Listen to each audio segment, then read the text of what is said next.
नहीं, मैं ये हरी मिर्ची बिल्कुल नहीं खाऊंगी मैं ये हरी मिर्ची, लेकिन मुझे ये हरी मिर्ची खानी होगी, हर कीमत पे खानी होगी। आज 4 बजे शाम के मेरे और मेरे हस्बैंड के बीच में बहस शुरू हो गई। मेरे हस्बैंड ने मुझे ताने पे दाना देना शुरू कर दिया और ये बात मेरे को दिल पे चुभ गई कि मेरे हस्बैंड आखिर मुझे ऐसा कैसे बोल सकते हैं।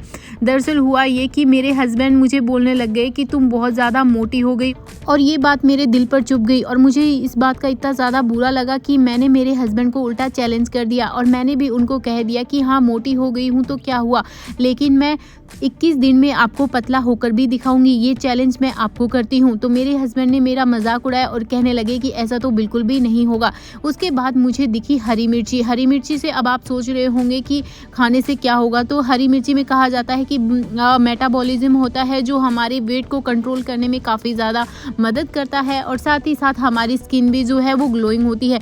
बस फिर क्या, इसे देखते मैंने चैलेंज एक्सेप्ट करा और मैंने हरी मिर्ची से शुरुआत कर दी और उसके बाद में मैंने इतनी ज़्यादा हरी मिर्ची खा ली कि मुझे इतना ज़्यादा पछतावा हो रहा था कि मैंने ऐसा बेवकूफ़ काम क्यों किया, क्यों मैंने इतनी बड़ी बेवकूफ़ी करी। लेकिन अब तो मैंने कर दी थी और चैलेंज भी ले लिया था, लेकिन उसके बाद क्या, मुझसे खाना ही नहीं बनाया गया।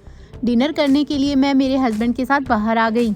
बाहर के खाने के नाम पे मेरे चेहरे पर अलग ही चमक थी, लेकिन यहाँ पे भी छापा ख़त्म नहीं हुआ। इतने में मेरे हस्बैंड ने बोला कि अरे ये क्या, मैं वॉलेट तो अपना घर पर ही भुलाया। उसके बाद हमने सोचा कि अरे अब क्या करें, लेकिन उसके बाद मेरे हस्बैंड ने बोला कि कोई बात नहीं, तुम अंदर चलो। उसके बाद हम आ गए अंदर, लेकिन वहाँ पर भी मुझे ढेर सारी मिठाइयाँ वगैरह दिखी, लेकिन हमने आज मिठाइयाँ नहीं खानी है, वो मैं आगे आपको बताऊँगी कि क्यों नहीं खानी है। उसके बाद हमने मेन्यू देखना शुरू कर दिया। भूख इतनी ज़्यादा ज़ोर से लगी हुई थी और हरी मिर्ची भी लगी हुई थी। फिर उसके बाद सोचा कि क्यों ना फटाफट से ऑर्डर करके मंगवा लिया जाए, लेकिन यहाँ पे भी हम थोड़ा सा कंफ्यूज हो रहे थे और सोच रहे थे कि क्या खाएं। लेकिन उसके बाद फाइनली हमने डिसाइड करा और डोसा मंगवा लिया। डोसा खाते खाते हमने मोमोज और मिक्स वेज और आलू प्याज के पराठे का भी ऑर्डर दे दिया। डोसा बहुत ही ज़्यादा यमी था और मन कर रहा था कि बस खाए जाऊं क्योंकि भूख इतनी ज़्यादा लग रही थी। मेरे हस्बैंड फिर से मेरे को बोलने लगे कि तू तो कह रही थी ना कि पतली हो जाएगी, कहाँ से पतली होगी जब इतना सारा कुछ खाएगी। लेकिन मेरे हस्बैंड की बातें मेरे कानों तक नहीं जा रही थी, क्योंकि मैंने सोचा था कि चलो कोई बात नहीं, अभी बाहर आई हूँ तो बाहर के खाने को थोड़ा सा इंजॉय कर लेती हूँ, फिर डाइटिंग शुरू हो ही जाएगी। और वैसे भी कौन सा बहुत ज़्यादा कुछ खा रही हूँ, मीठा तो मैंने आज स्किप कर ही दिया है, वो बताऊँगी क्यों करा है। आपको भी ऐसा ज़रूर करना चाहिए, क्योंकि ऐसा करने से हमें ढेर सारी खुशियाँ भी मिलती है।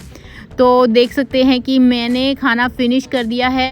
मीठे के नाम पे मैंने ये जो लोग देते हैं ना सौंफ और चीनी, बस वही खाई है और उसी को खाकर मैंने अपने आप को तसल्ली दे ली है और ये भी बहुत ही अच्छी थी। तो बस फिर क्या, अब बात आती है मीठे की। मीठे को देखकर मन तो बहुत ललचा रहा था, लेकिन हमने डिसाइड करा था कि आज हम मीठा नहीं खाएंगे। दरअसल हमने सोचा कि जो मीठे में हम पैसे खर्च करते हैं, बस वही पैसे हम किसी गरीब को या जिसको ज़रूरत है उसकी मदद करेंगे, और ऐसा करने से हमें बहुत सारी खुशियाँ मिलती है। तो दोस्तों आप भी ऐसा ज़रूर करें, जितनी भी आपकी क्षमता हो उसके अकॉर्डिंग आप मदद ज़रूर करें, क्योंकि अगर आपकी वजह से कोई भरपेट खाना खाएगा, इससे बढ़िया और क्या हो सकता है। तो दोस्तों मैं चलती हूँ। आज का ये व्लॉग आपको कैसा लगा प्लीज़ मुझे कमेंट करके ज़रूर बताना, और साथ ही साथ ये भी ज़रूर कमेंट करना कि आप ये वीडियो कहाँ से देख रहे हैं।